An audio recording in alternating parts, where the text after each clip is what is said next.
Okay, so let's start on 5B. Now, this is actually on the very bottom of the page on 5B. It's just like one line. And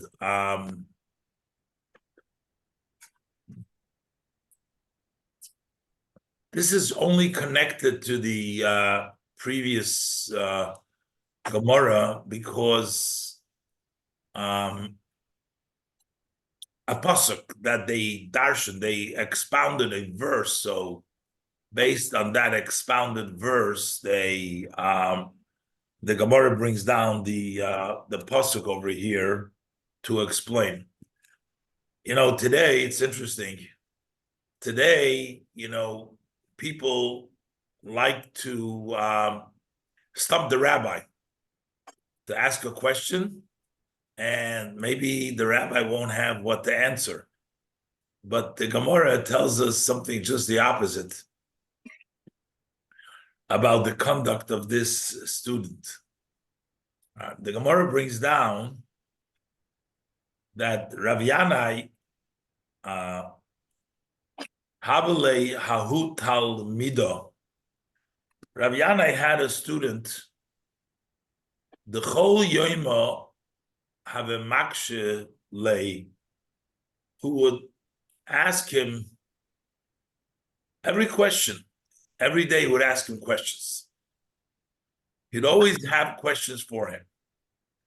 But it says that B'Shabto de Rigla, when it came to Shabbos of the festival, I guess during Yom Tov, there would be a big crowd would come to visit the rabbi. So on that Shabbos, Loi have actually, he would not challenge, he would not ask any question to his rabbis. And the reason is why. So we'll see, Rashi says, B'Shabta de Riglo, on the Shabbos of the holiday, it says, Loi have makshale. He would not ask the rabbi, he would not ask him on the Shabbos of the Yom Tov. Why did he not ask the rabbi? Is because Mishum the Osu Kula Alma Lepirko. We just started. We're talking about this rabbi who the student didn't ask the rabbi, he would ask the rabbi questions every day. Besides, on the Shabbos of the festival, when there were all people there, Rashi explains why. B'shum da'asi kula alma lepirka, because there was all the people that came to the class. V'imakshile, he was worried that he would ask him, paruki, and he would not be able to answer. Have a maksif, then he would be ashamed. So he didn't want to shame his rabbi. It's interesting. If it wasn't the festival and wasn't in front of all the people, he wasn't worried. Maybe he's going to shame the rabbi. He didn't have a choice because he wanted to learn. So many times he had to ask the rabbi the question. I mean, he didn't worry about the rabbi when he was hoping that the rabbi would have the right answer. But over here, because there was a big crowd over there, he was worried that he might cause shame to his rabbi. So he didn't ask him any questions, because during that Yom Tov, there was a lot of people. So because he was so sensitive to the rabbi and he took it into consideration, the rabbi referred the verse, Kori Alei. We turned the page to 5b. Kori Alei. So the rabbi called on him, which means he says he deserves the pasuk of Vishom Derach Arenu B'Yesha Likim. This is the pasuk that he quoted before. That's why he brings it down over here. Vishom Derech, meaning somebody who evaluates his path. In other words, he wants to make sure even when is appropriate to ask a question. Shom Derech means he watches his ways. he doesn't just automatically ask.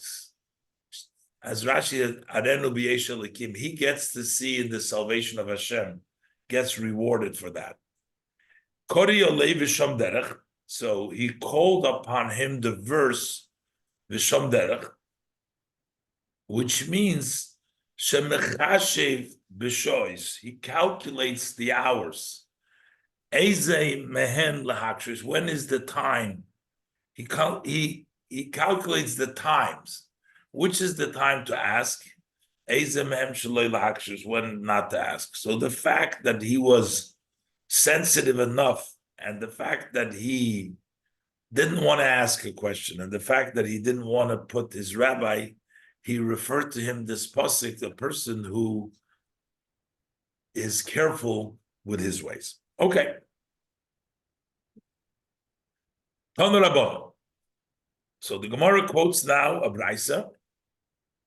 It says Tanu Rabbanan. We learned in a brisa. Ein mitzainin, that we were learning before on Chol HaMoed that you're allowed to make a marker. So these markers are talking about you make a mark, a place where there is a burial place. But here the Brisa is going to discuss exactly where are the places that you make markers on and where are the places you don't make markers on. The reason we put a marker next to a grave is to protect the Kohanim, those who eat Truma, so that they don't touch it, they don't go there, and then they don't have to throw away the Truma if they'll touch a grave. So what is in order to qualify and to need to make a marker, there are certain qualifications. So he says like this, Ton Rabbanan. We learned in a brisa, Ein mitzainin, you will not make a marker. Loi al kizayis min hames, not on the size of an olive from a deceased, from a corpse. The halacha is that if it's less than a kizayis, less than the size of an olive, of a body of a person, that would not spread the tumah. You need a minimum amount of akizais. As the Gemara will explain in a minute, if you have the exact size of akizais, you are burying, you're putting in the ground the size of an olive of a maize, then don't put a marker on there. Just bury it without a marker. The Gemara explains that eventually, if there's exactly a kizayis, it's going to disintegrate within time. It's going to be less than a kizayis. So we'd rather you not have a marker over there than to have a marker over there. Because if you have a marker over there, and the person, let's say, was going at nighttime, and he passed over with truma, and then you're going to say, oh, that thing has become tamei, there's a marker here.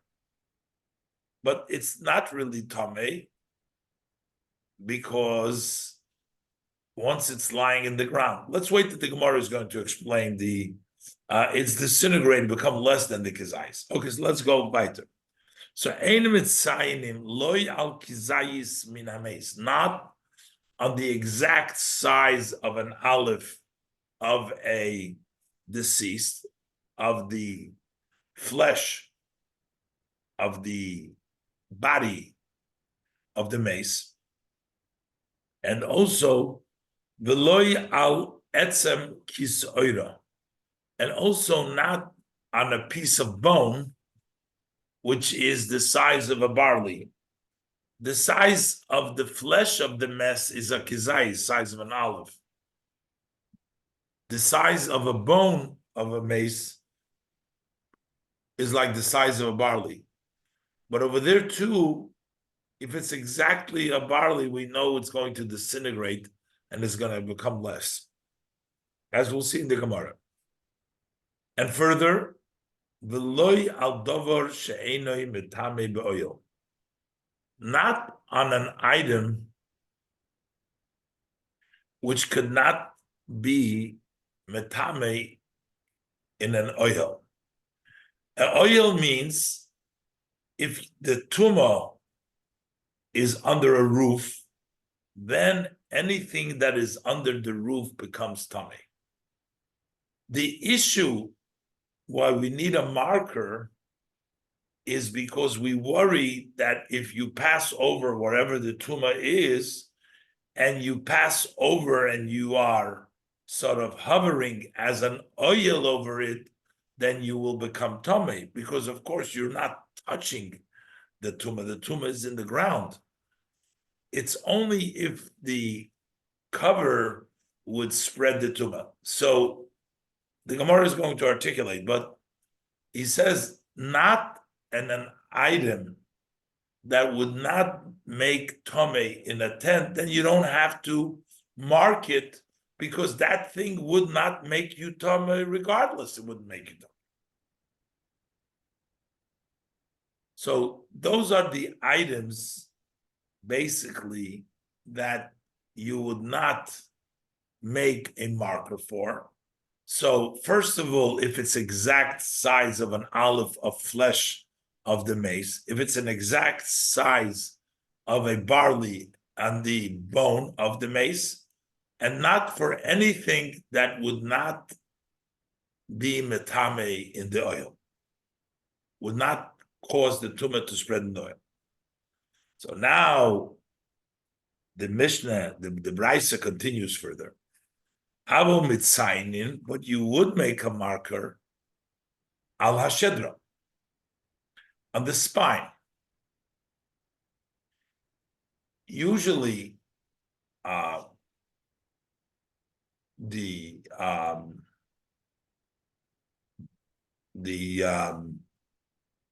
tumah.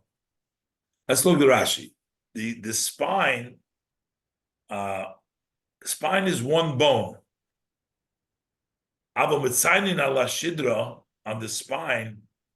She'af al pi she'eina ella etzem echad, although it is only one bone, metame tuma be'oil, it would be tame tuma be'oil. In order for the tuma to expand into the tent, you either need the majority of the bones, or you need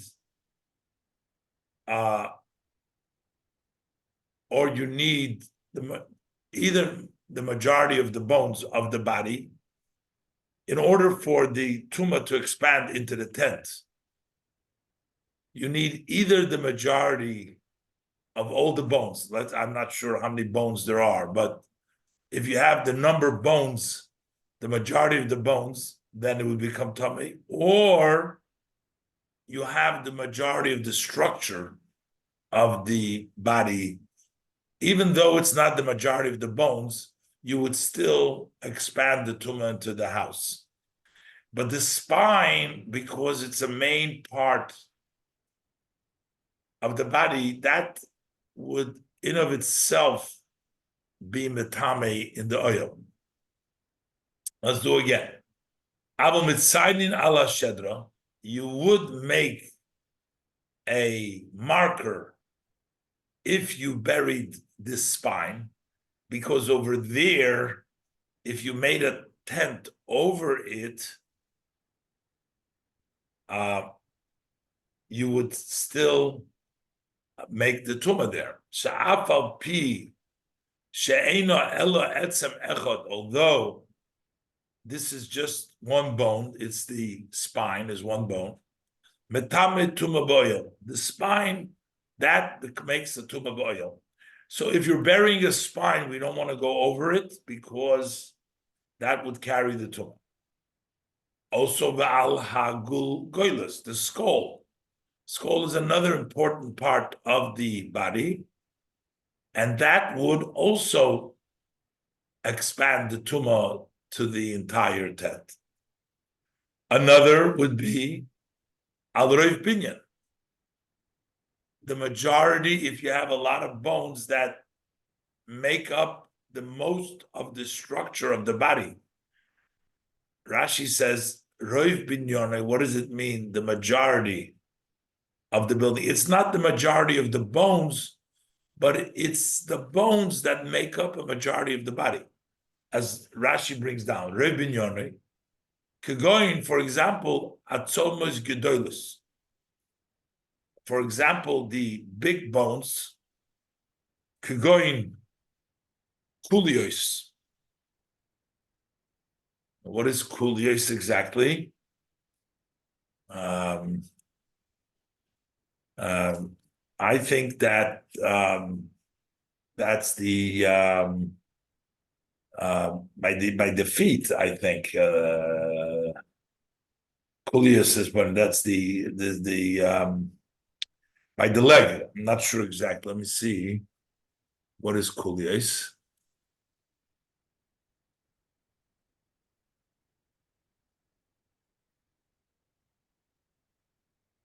Anybody has an English Gemara there?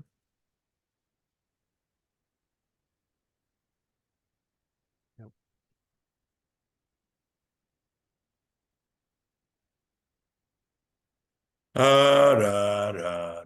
Right. Let's see. What is it?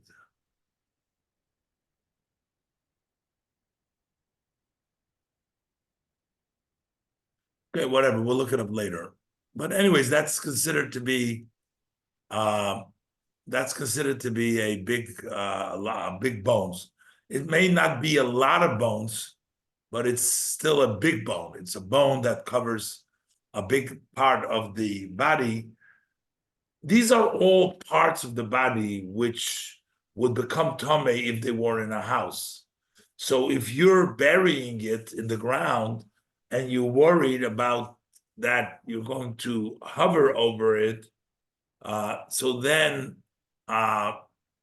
those are the requirements to make the tumah over it. That will bring the tumah. Or valrev minyan hames, or the majority of the number of the mace. Roiv minyone means, Rashi says, roiv ha'atzomis. That would be the majority of the bones. Roiv ha'atzomis. Even though it's not the majority of the structure, but if it's the majority of the structure, then you would have to make a tzion. If you bury that, you have to make a marker. So here you put a marker on all those that would make the ohel tome, which is either the skull, either the spine, either majority of the bones of the body, either not the majority of bones, but the majority of the structure of the body. All this would make the oil tome, and you put a marker. And further, the ein mitzainin al havados. You don't have to make a marker on places where it's obvious. Like you're not going to make a marker on a cemetery. Everybody knows there's burial over there. If it's a place, these markers help us recognize places which are not definitively places where they buried. But you don't make markers on those that are definitely have, and people know about it. As Rashi says, Hoyil debor likula alma. Since it is clear for everyone, the izbei tuma vadois, that there is a definite tuma, loy metalpli boisim okum tades. People do not carry their taris, things that have to be with purity, cannot become tummy. They don't bring it there because everybody knows the markers that we're putting is on places which there is questionable. Avol mitzainin ala sveikis. But we do make markers on the sveikis, which means places that you're not sure, it's not clear that there is tumah over there. As for example, al mitzainin ala sveikis sheyesh aleihen oyel. There are certain areas where people would be tempted to bury something over there. So people have a doubt that maybe. He gives an example. Mitzainin ala sveikis sheyesh aleihen oyel. There is a tent over them. And as the Gemara will explain, kigoin schochis uprois hasmuchis l'rshus harabim hasamuch lebeis hakvoros. Schochis, you have a tree next to the cemetery that sticks out on the outside. Or uprois, you have a wall that has stones coming out from the wall. And they cover up a little bit of the area. They are close to the public domain. They're close to the cemetery. Those places, the cemetery itself, everybody knows. Over there, the Mesavka Lon Behu Tuma. We are not sure.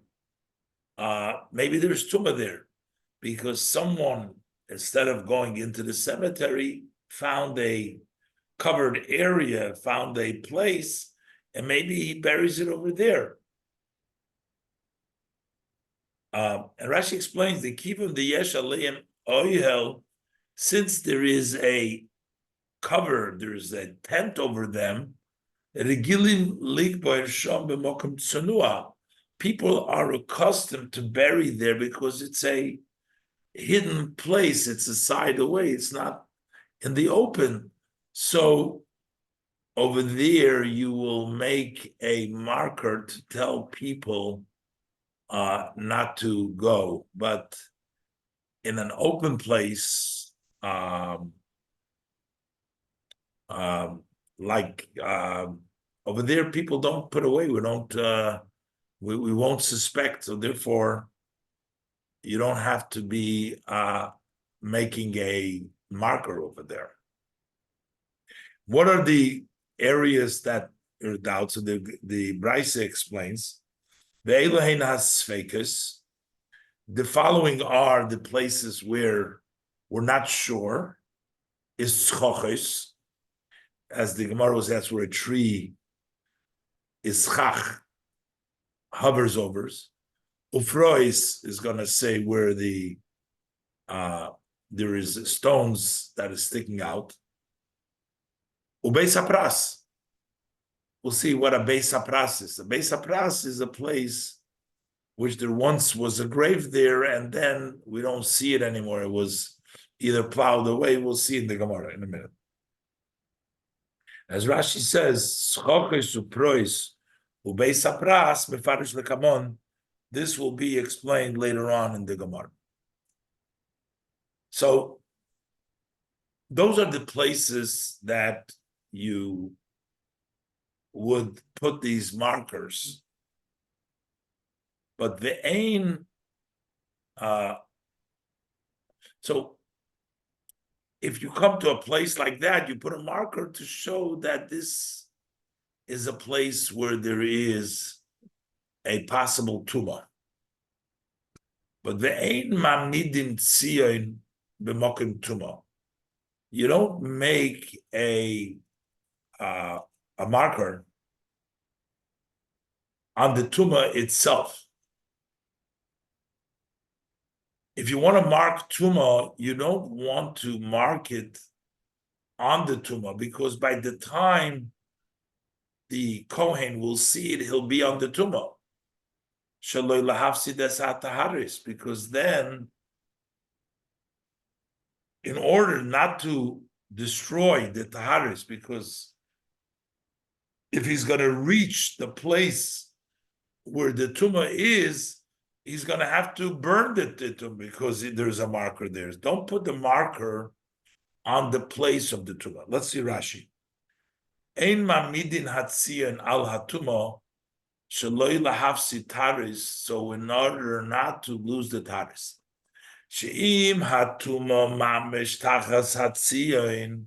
If the tumah will be actually under the marker, ein margish, he will not feel, he will not catch achabo al hatzion pison until he'll come on the sign, on the marker, all of a sudden, and then the taharis that he was carrying are become tummy. Because the tumah is right underneath the marker. So don't do that. Elo. But what do you do? Oisin hatzien somuch l'tumah.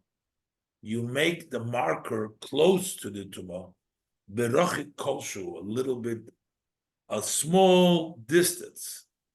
Ukshabo al hatzien, and when you come to the marker, margish min hatuma, he senses that there is tumah here. It doesn't go on the tumah, so that marker will prevent him from going up to the tumah.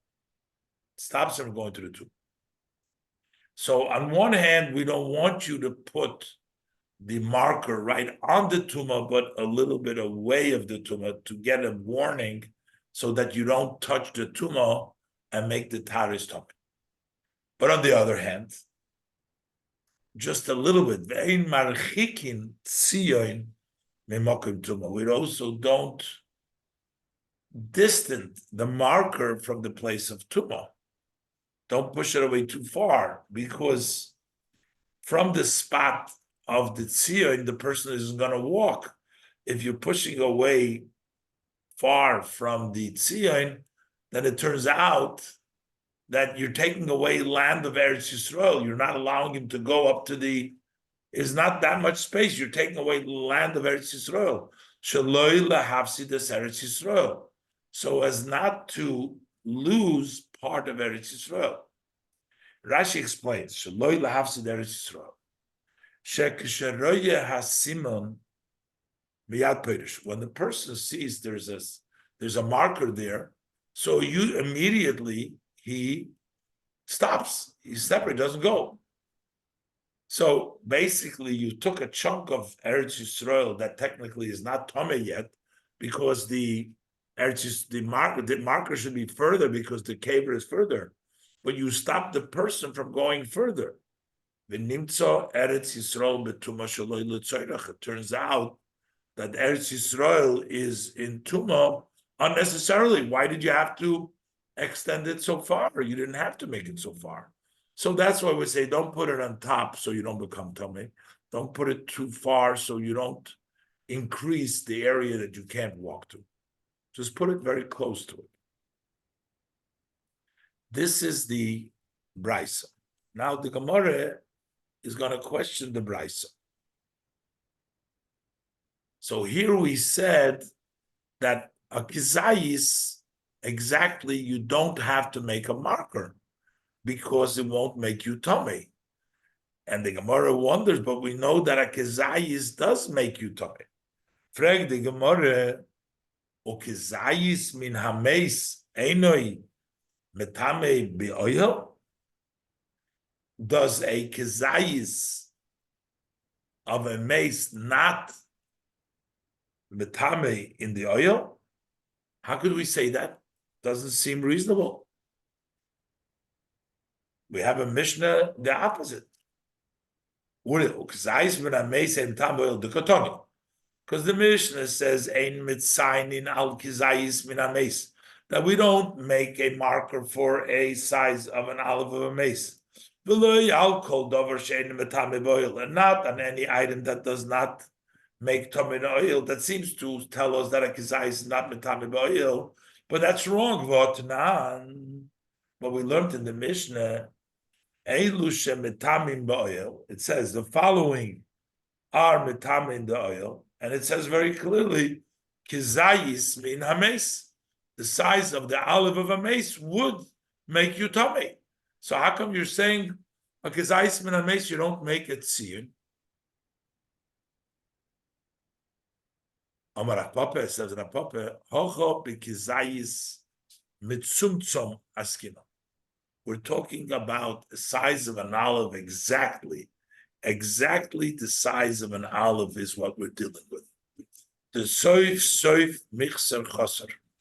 Because at the end of the day, it is going to be less than a kizayis.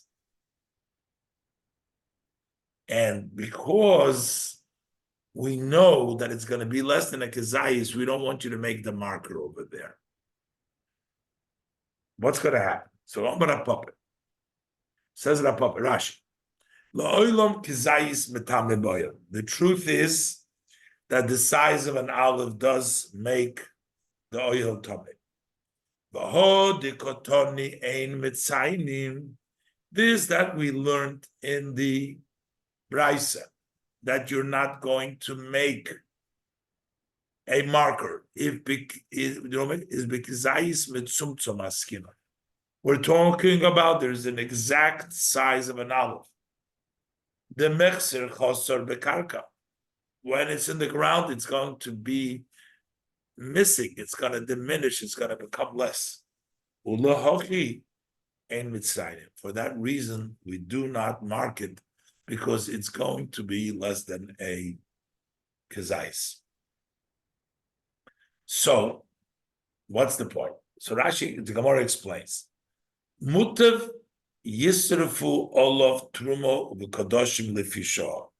It's better off that people who will go over that spot and they're not going to realize, and then they'll find out, oh, it's become tummy. And what's going to happen? So they're going to have to burn the truma and kochim. We'd rather burn on that spot the truma and kochim temporarily for that short time that there is still a kazayis there. Rashi, yisruvol of trumas v'taharis. There's a trumas shoachas for one while. The chol ha'oiver al oiso kazayis kishenik bar mechodesh. Anyone who passes over the size of that olive when it was buried anew,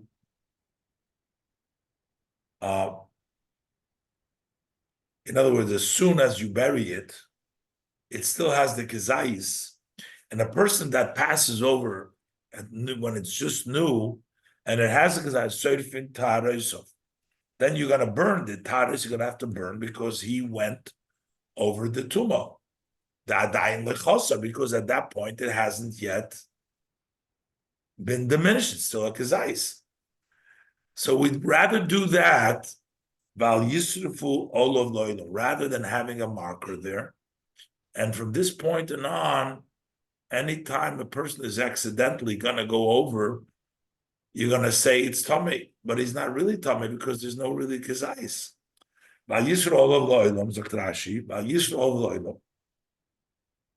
Not to burn over it forever. Because if you were going to mark it, Soifin Olav Kol Truma, you will burn for that Truma that is there, all the Truma Sha'ivrim Al Tzion, all the Truma that is going to pass on that Tzion Lo'ilam. It will be unnecessary. You're going to burn all the Truma on Sharei Choser because it was lacking. Well, so why is he going there if there's a marker? So Rashi explains. Sometimes you don't see the marker. Why is he going to burn if he's not? He shouldn't go there. But sometimes he doesn't see it. As for example, you're going by Lilo. Say, for example, by night. So you don't see it. And then when you see it later on, he'll say, Nit meis trumoya v'trumosi. My truma has become tamei. I passed over the marker. The marker tells me that there's truma over there. The soroflo, and then he's going to burn it. But the truth of the matter is, the Eloi nit meis. She didn't really become tamei because since it was a kizayis exact, it's been lacking since. Lenit meis. Why? The he kizayis kvar choser. That kizayis is already lacking.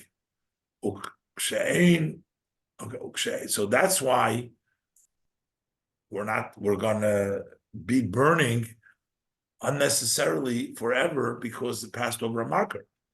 But when you're not gonna mark it, you're only gonna burn it only in the beginning before it was missing.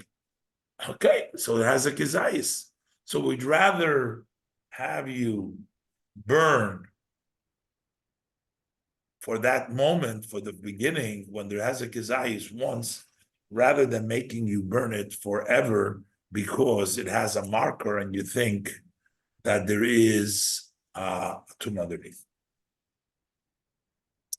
Further, the Brisa says, "Ve'elu hein hasfekes." The following are the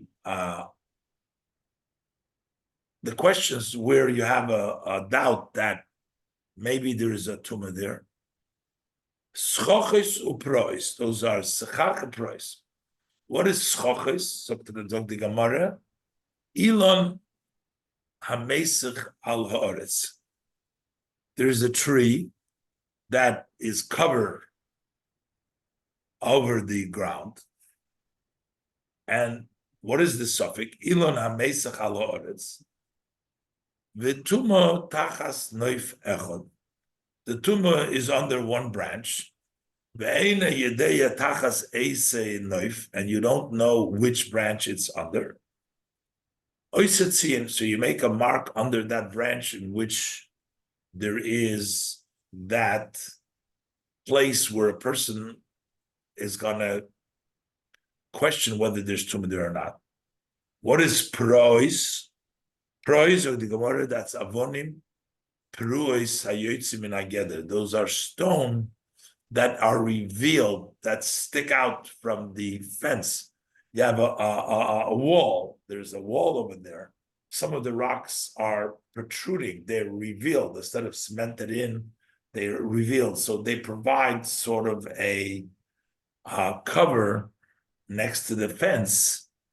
And you're not sure which one of these stones has a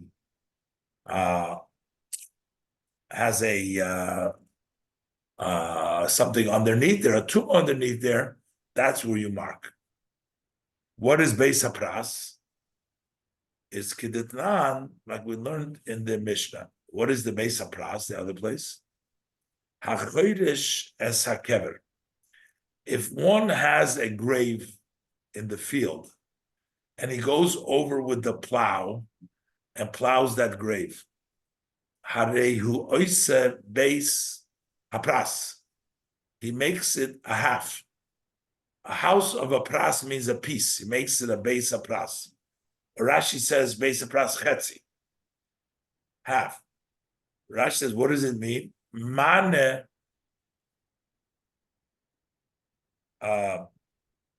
Mana is the plow. I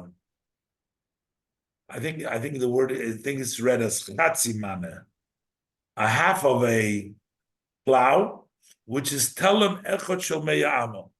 It's one row, 100 amas wide. That's a row of the, because the plow, he plowed through it. So we worry I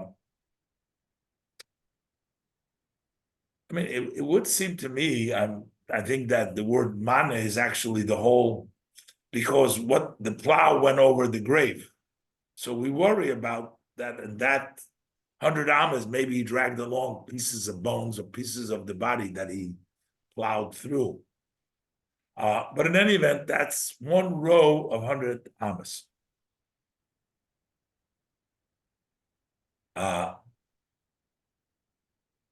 So as the Gemara says, the Kamahu Oisa, Beis Hapras means it's called a Beis Hapras.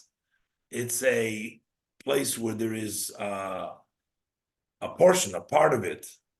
The Gemara says Meloi Mane. So here you see a full of the plow, Meya Amma for 100 Ammas. So the width of the plow for the length of 100 Ammas, that's the place where we worry about there may be some bones dragged along from the plow that he plowed the place. So the Gemara says, Ubeis Hapras Mimetame Ba'oil. So that means that you have to mark it, because if you go over it, you would be metame ba'oil. But the Gemara says a Beis Hapras doesn't seem that it's going to be metame by. So we're only marking so that you don't make a tent over it. But a Beis Hapras does not metame ba'oil. It does not make tame by an oil. That grave that was plowed up would not be metame by hovering over it. Because Rabbi Yehuda said the name of Shmuel. Menafich odom Beis Hapras v'hoilech. That a person is going on the road and he's coming to he's going to shecht his Pesach. He has to be toir, and he comes to Beis Hapras. So how does he continue to go and shecht his korban if he's going to become tamei? So he says, Menapich Odom, he blows, as he's walking, he blows on the area to make sure that he doesn't touch a bone, and he keeps on going. So that means to say, but if he's going to make a tumah over it, what is it going to help him that he blows away the tumah? We don't know. What if it's underneath and he goes over it? He's going to be metame. Again, Rashi, Menapich Odom.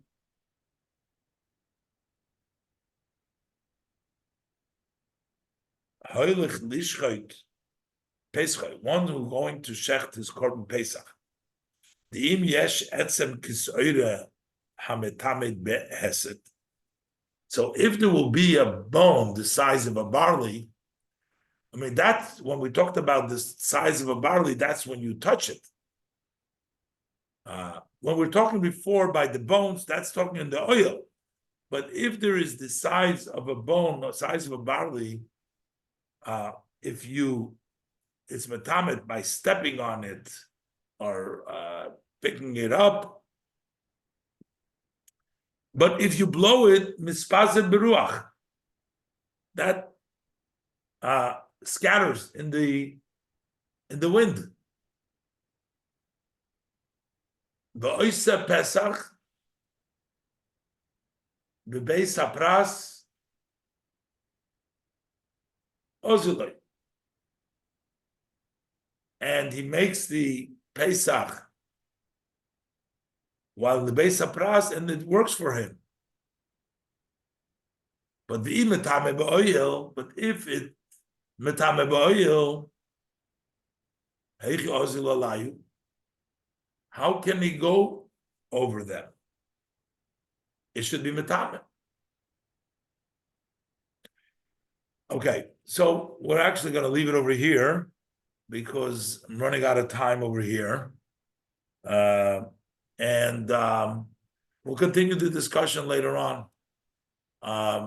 Just to give very short word on the Parsha, by Yigash Elov Yehuda, we have the connection. We know that Yehuda and Binyamin and Yosef were really two tribes, two governments later on in Israel. We had the government of Yehuda, Yerushalayim, which was the tribe of Yehuda, and then we had the other tribes headed by Rov ben Avot, the Shevet Ephraim, the Shevet of Yosef, on the other hand. And basically, Vayigash Elov Yehuda is the combining these two tribes, the Jewish people, together, like we read in the Haftorah that he told the Navi to take one piece of wood and write the name of Yosef on it, the other wood to write Yehuda. Then he told them to put them together because the Jewish people will no longer be split into two tribes.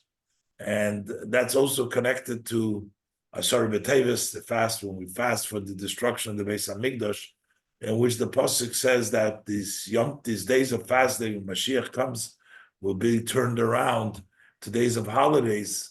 And in the Pasuk, he mentions the family of Yehuda, the Beis Yehuda, will celebrate, but it also goes on all the tribes because there will be no separation of tribes. There will be the time of peace, of union, of united, the people be united. And let's hope that the unity of the Jewish people will bring us peace in the world, all over the world, in Eretz Yisrael, and we should see the coming of Mashiach Tzidkenu b'meir yameinu. Amen. Again, run out of time. Hope to see everybody next week in Mr. Shem. We'll continue the discussion over here. Thank you, Rabbi. Thank you very much, Rabbi. Thank you for joining me. Have a good one.